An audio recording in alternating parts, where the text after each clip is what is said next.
44 নং রায়মিলে গন্ডাচড়া ব্লক কংগ্রেসের পক্ষ থেকে জনস্বার্থ 60টি দাবি নিয়ে আমরা ডুমুরনগর ব্লকের মধ্যে আমরা প্রতিনিধিমূলক ডেপুটেশন সাবমিট করেছি।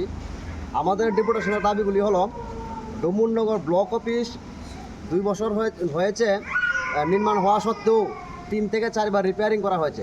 তাতে করে জনগণ মনে একটা সন্দেহ বাড়ছে যে কখন ভেঙে পড়ে। তাই আমরা কংগ্রেসের তরফ থেকে দাবি করছি অতি সত্বর এটা ভেঙে পুনরায় আবার নতুন করে নির্মাণ করার জন্য। এবং 2 নম্বর আমরা রাখছি, শর্মা পঞ্চায়েতের অফিসের সঙ্গে একটা শিশু উদ্যান নামে একটা পার্ক আছে শিশুদের জন্য। এই পার্কটি বর্তমানে সন্ধ্যার পরে নেশার কবলে পরিণত হয় এবং দিনের বেলা গরু ছাগলের মাঠে পরিণত হয়।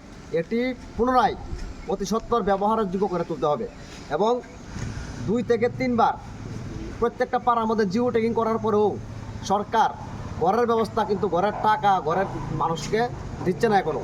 অতি সত্বর ঘরের টাকা প্রদান করার জন্য আমরা দাবি করেছি এবং 100 দিনের রেগার কাজ 200 দিন করতে হবে এবং সঠিক মতো কাজ করাতে হবে।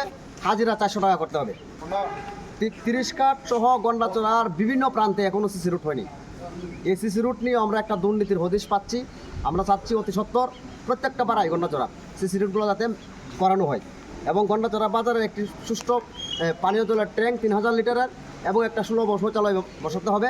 বিভিন্ন বকেয়া যে অর্থ আছে রেগা সহ টয়লেট ঘর, এই বকেয়া অর্থগুলি অতি সত্বর মানুষের মধ্যে প্রদান করতে হবে।